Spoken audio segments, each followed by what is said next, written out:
do when a diagnosis of epilepsy not only takes over your life, but passes to your children. My name is Dr. Rowe, and this is LifeJack, the Resilience Podcast. LifeJack is when an unfortunate or unplanned event happens to jack with your life.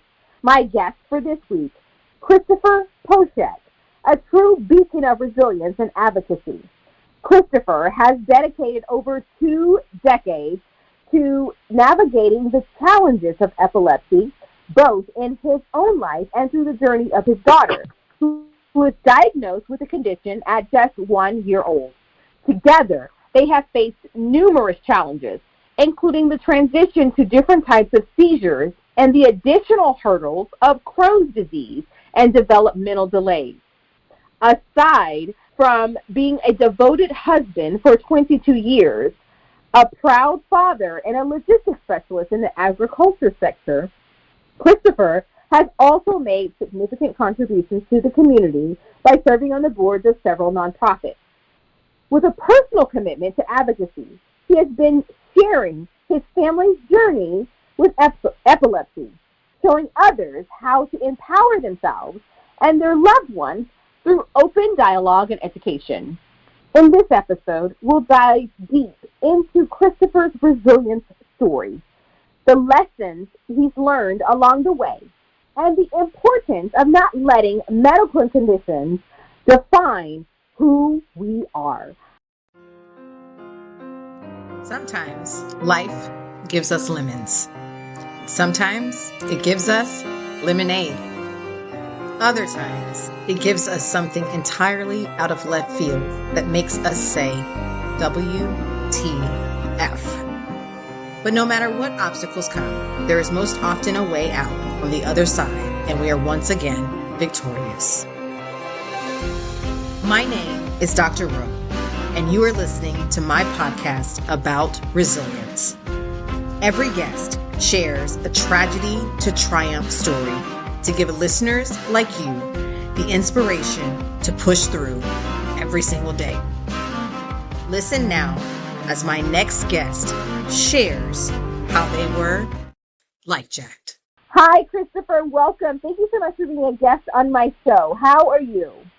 Hi, Dr. Rowe. I am very good, and it's a pleasure to be on your show today. That is excellent. Now, for the listeners who may not have heard the word and may not know what it truly means, what is epilepsy? So, epilepsy is a brain disorder. It's when nerve cells in your brain, they sometimes send the wrong signals, and that's what causes the seizures.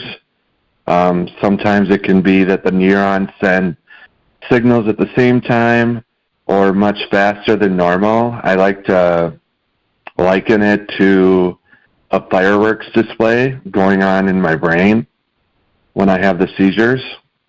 And this surge of the neurons cause different sensations. They can lead to what's referred to now as tonic-clonic seizures. And afterwards, I might not remember what happened, or even as my daughter, who now has different types, she doesn't remember what happened either. Wow. And I have a little bit of experience with epilepsy. I have a best friend who has epilepsy, and I also have my stepfather who has epilepsy as well. And so, just to educate the listeners out there, because I'm all about education since I'm in education, are there any telltale signs that someone is going through an epileptic seizure? Sometimes there is. Sometimes they just come on. For instance, one of my tonic-clonics, when my daughter was about 2 years old, I just kept filling her water, or the bottle for her formula, over and over and dumping it out, just over and over. For some people, it could be driving over a hill in their vehicle, and the sun hits their eyes, and that can be a telltale sign. It could be blurred speech. So really, it depends on the type of seizure, but in my experience with mine, I generally don't have a telltale warning sign. Now, Christopher, can you take us back to the early days of your journey with epilepsy? Yeah, this would be about 22 years ago. I was 6 months into my marriage, was starting a brand new job that morning, and I just didn't feel good. I told my wife I wasn't feeling good, and she just told me to go into our living room and, sit down for a bit. And I remember walking in the living room, and the next thing I remember is I was in the hospital with a half body cast because of the force of this tonic-clonic seizure. And then I ended up hitting one shoulder on a coffee table and one shoulder on a recliner. And then in the course of that same year, I had another one, and then that's when I was diagnosed. Being in the first part of our marriage, I didn't know what to expect. And, I credit my wife for being my rock during that time. And then we just got care with my primary, and he set me up with the first of many neurologists that I've seen throughout the years. Now, you have said, of course, that it was about 6 months into your marriage to your wife, and so I'm sure your life, well, both of you all, your lives changed dramatically once you received that diagnosis and you had your first epileptic seizure. So how did y'all cope being so new into your marriage? I mean, you were newlyweds. We just pretty much played it one day at a time, and the more seizures I had as we got into, being married for a year or 2 years, she was right by my side. And just as a team, we were going to, figure this thing out was the best way that I can describe of how we maneuvered through that. And I think that's a key component when we talk about being resilient is, it could have been really debilitating and devastating, but I think that just maneuvering through it and getting as much information as we could to start our journey in trying to get it under control. Now, do you think that in your early years that you had any signs that you were having any type of seizures?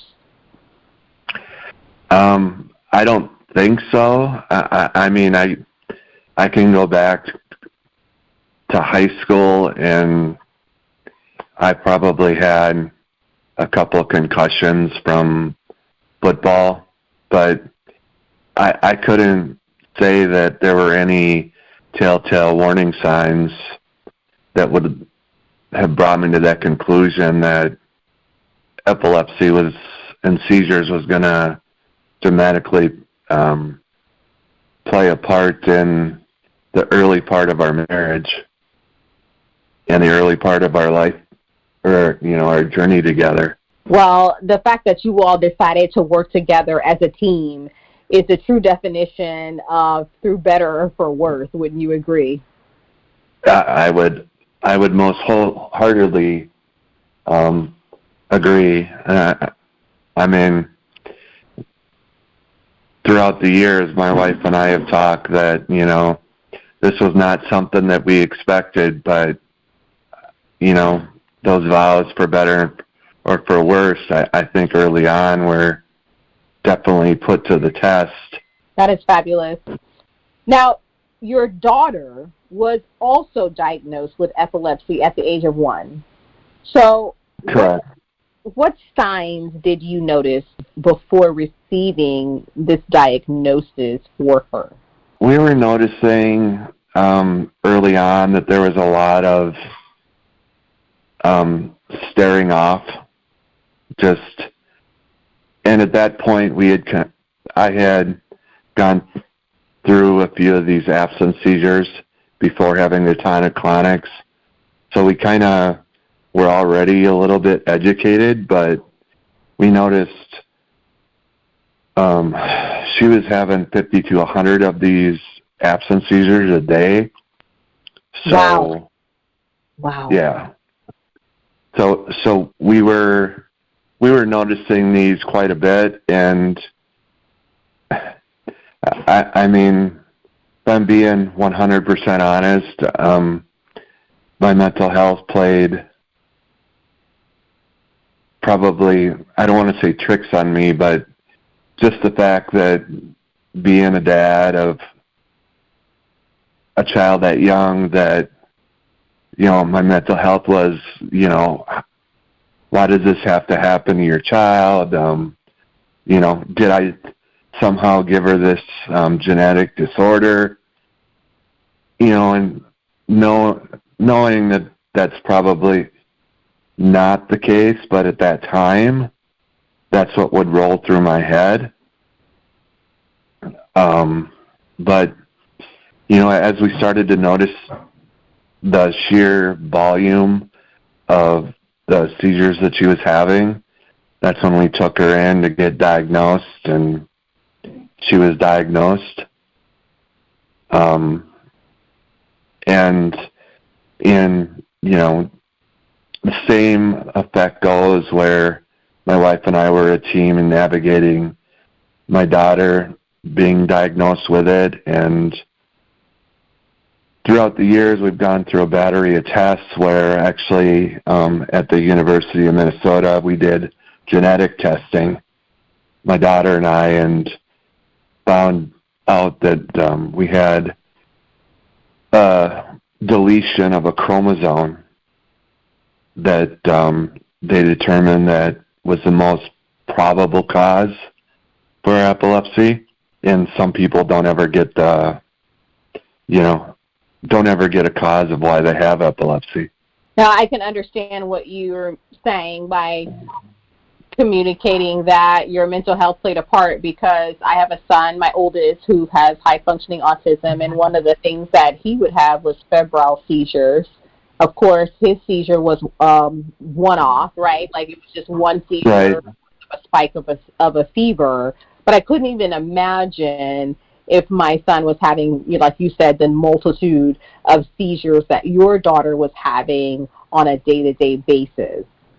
So I definitely can understand what you were going through as a parent, because that's our job, right? Is to protect our children. Right. Things are happening to where they're being life-jacked, right, at that particular time. Right. And there's nothing that we can do about it. So I have to ask you, what was that experience like for you and your family, and how do you think it shaped your perspective on resilience? Well, I think as a parent, this was a dream of my wife and I. Just being able to become parents, and that, how do I say it?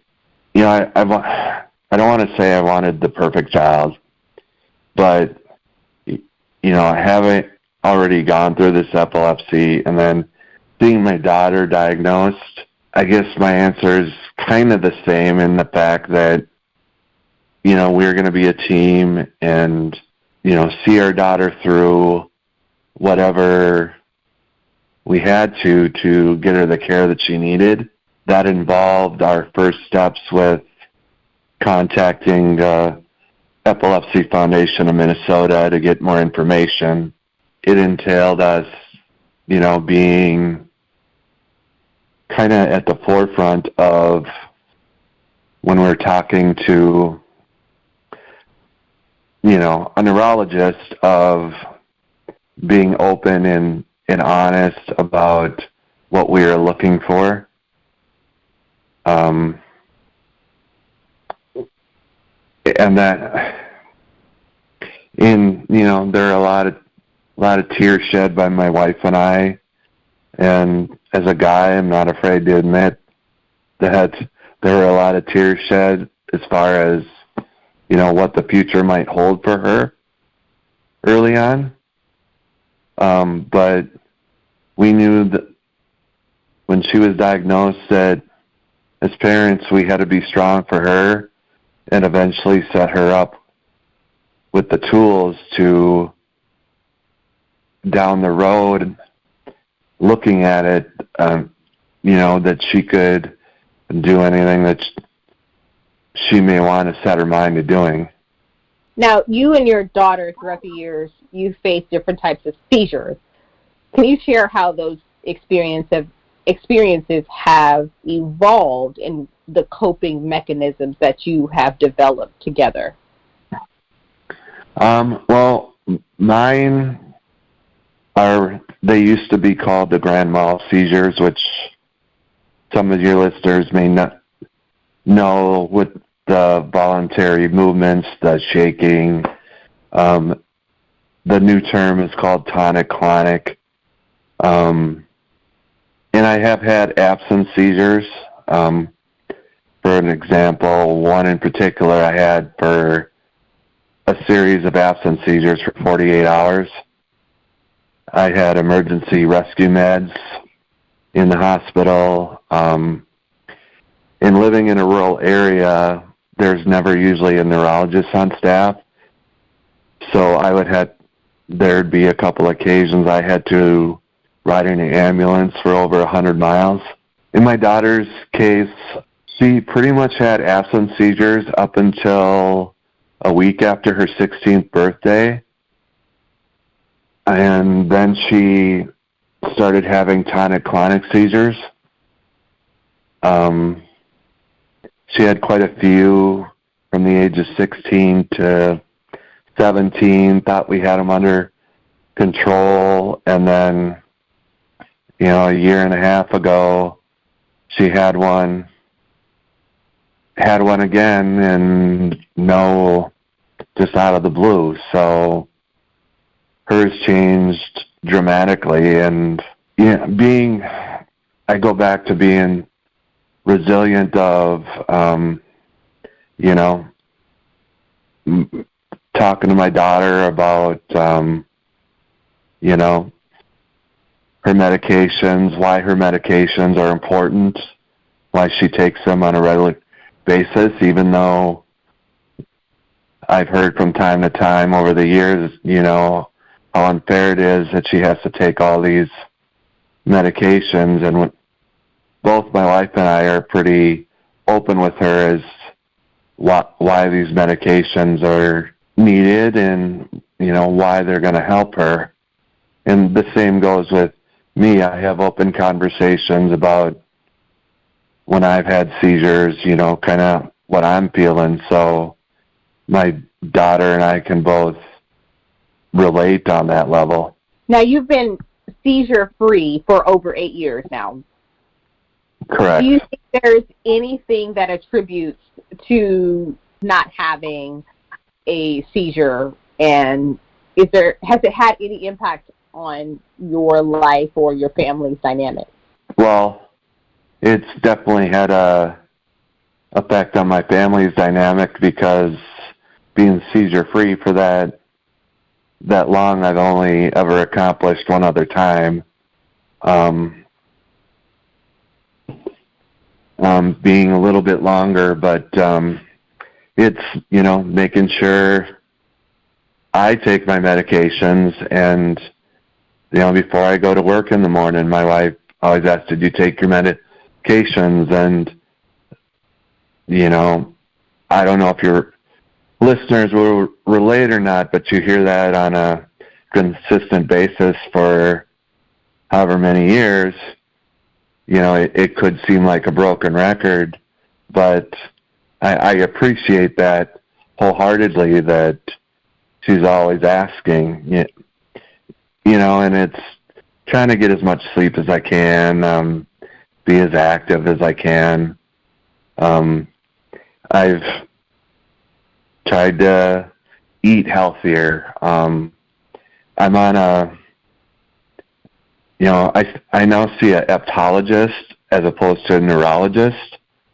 So, for your listeners, epileptologist specializes in epilepsy and epilepsy care, where the traditional neurologist, while they're well-versed in epilepsy and seizures, that's not their only discipline.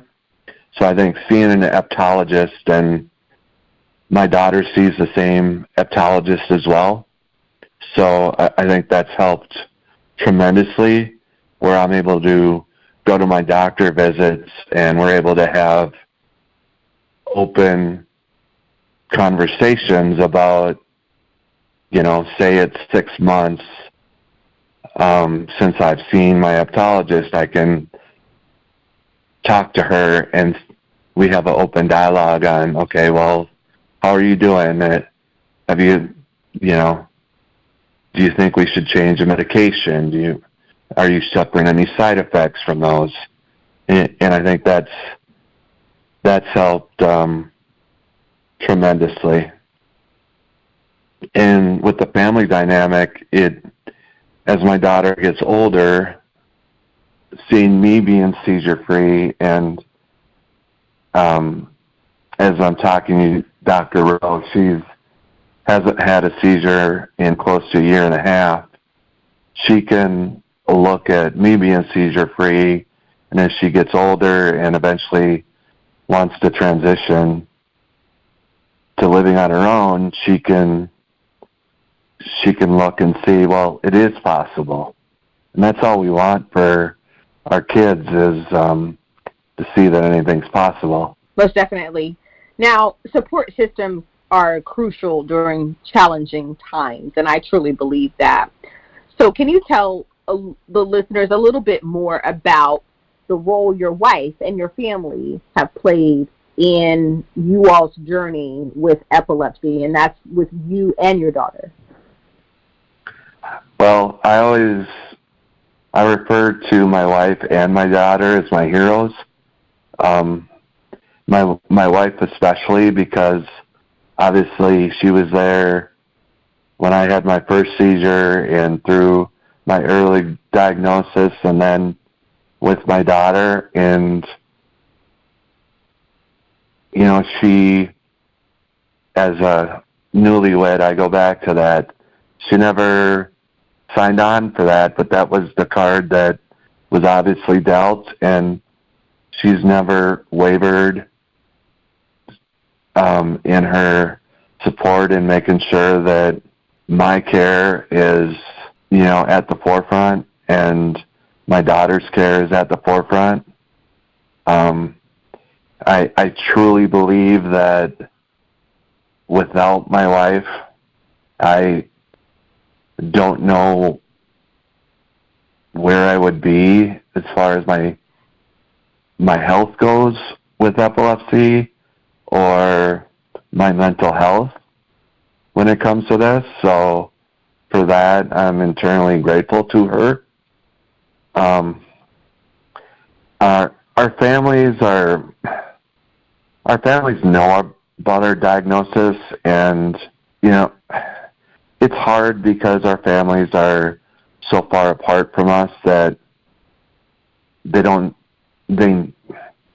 truly understand, I think, what we go through when it comes to making sure I'm okay and my daughter's okay. But we also have a pretty close circle of friends that, I've known my daughter since she was born, and her diagnosis, and know my diagnosis as well. So we lean on them for support as well. So I think for your listeners, if you have that family that you can lean on, that is, I think, imperative. But I think it's equally imperative that you have that support system, whether it be a close circle of friends, whether it be, a teacher at school, if your employer, if they're supportive about it.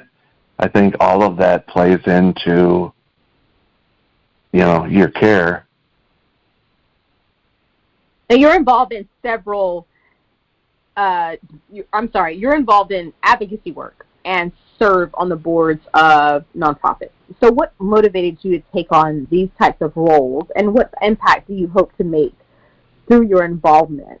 So it kind of started, my wife and I started volunteering when I was diagnosed, and then when my daughter was diagnosed, my wife and I talked, and we wanted to give back, and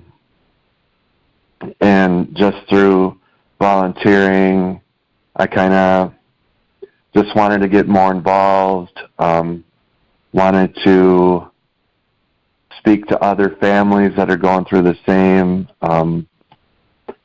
things that we are, and also show my daughter that by speaking out, you can make a difference, whether it be speaking to your friends so they know what's going on.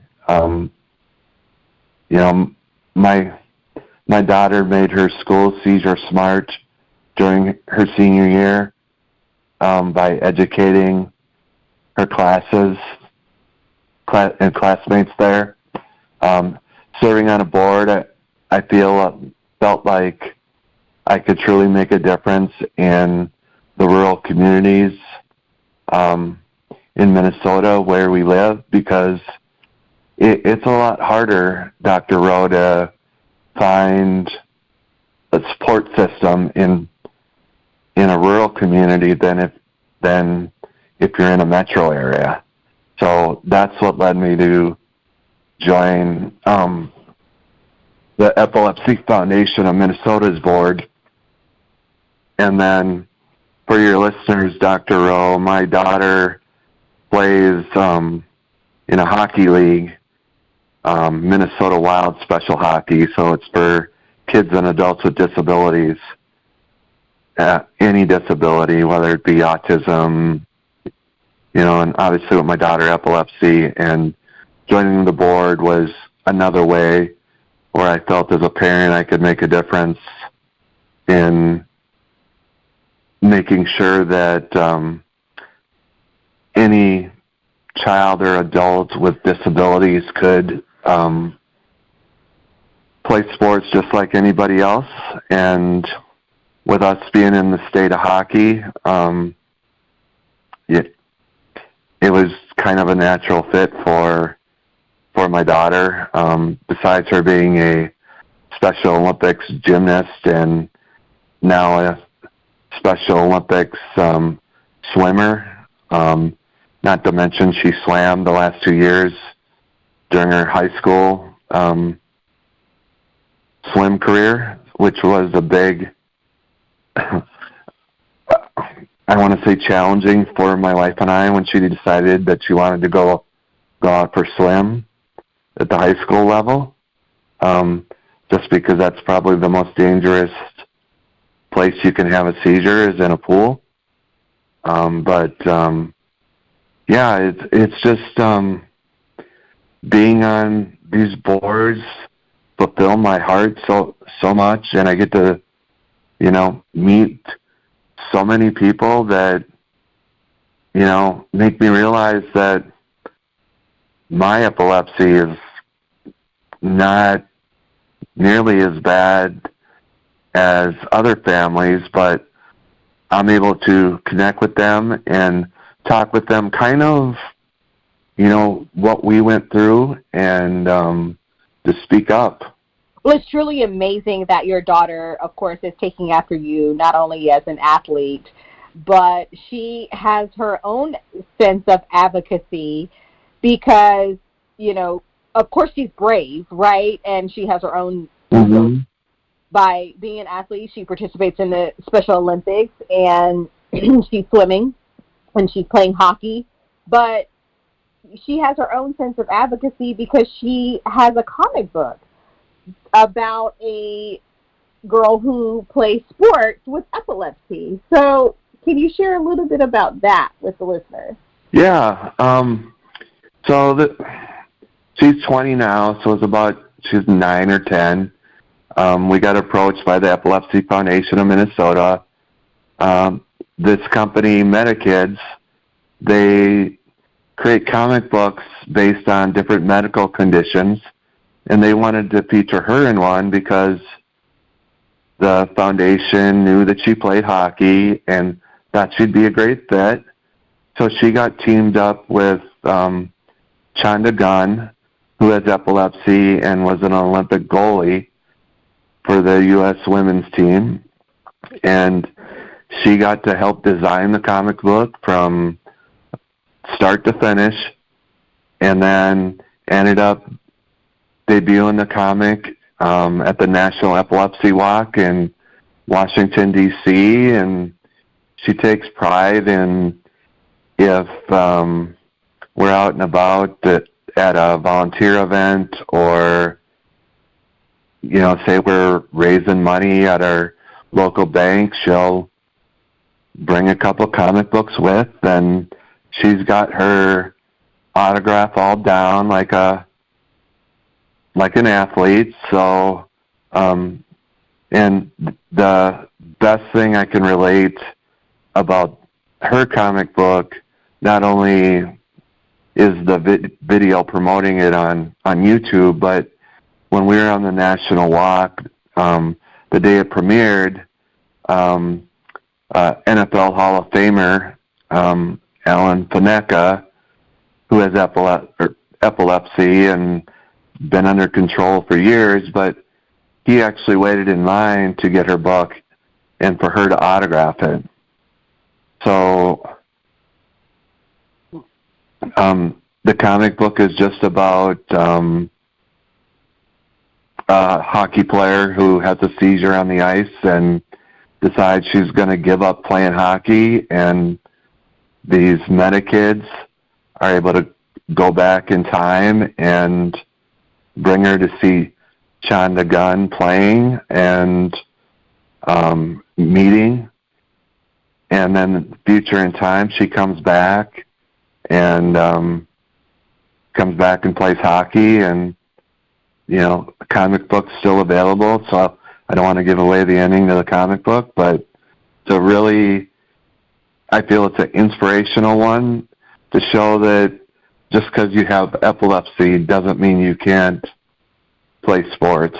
That's truly phenomenal. I'm glad that your daughter is doing that. Listeners out there, I hope you are able to find her comic book. We'll give the information where you can find Christopher's daughter's comic book at the end.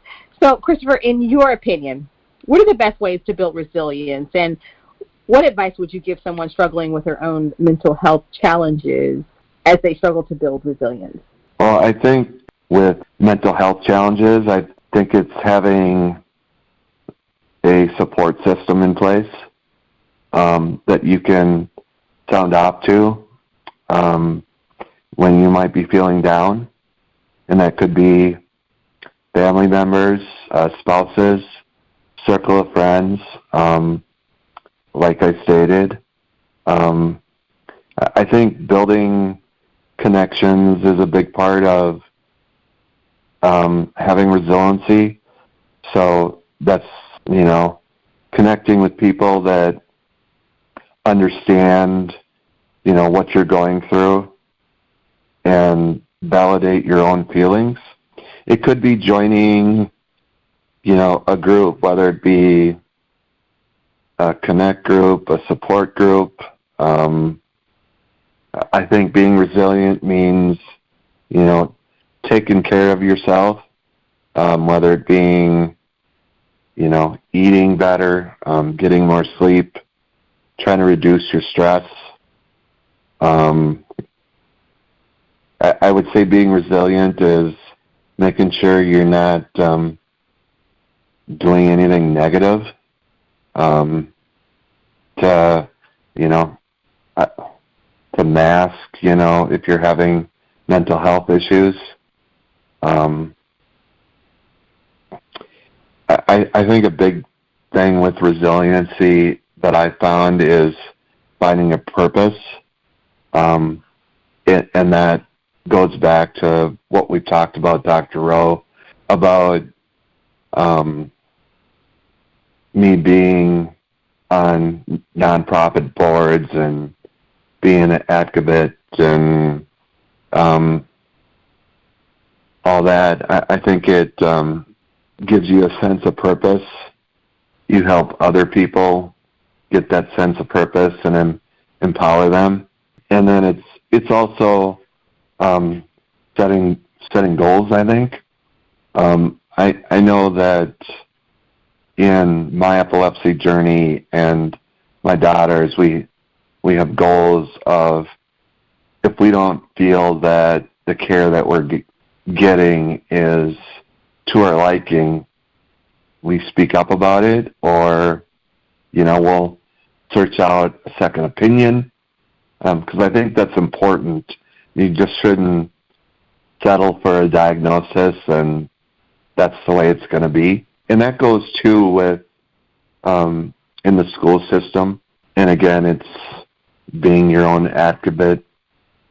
And as parents, we always want to speak for our kids, but I think it's empowering our kids, especially when they have an epilepsy diagnosis, or, as my daughter has recently been diagnosed with moderate to severe Crohn's, that she's able to speak up about it.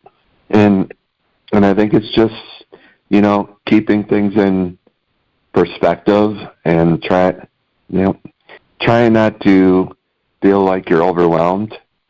And it's just kind of taking a self-test, if I can use that word, on how you bounce back when you're faced with an obstacle in your life.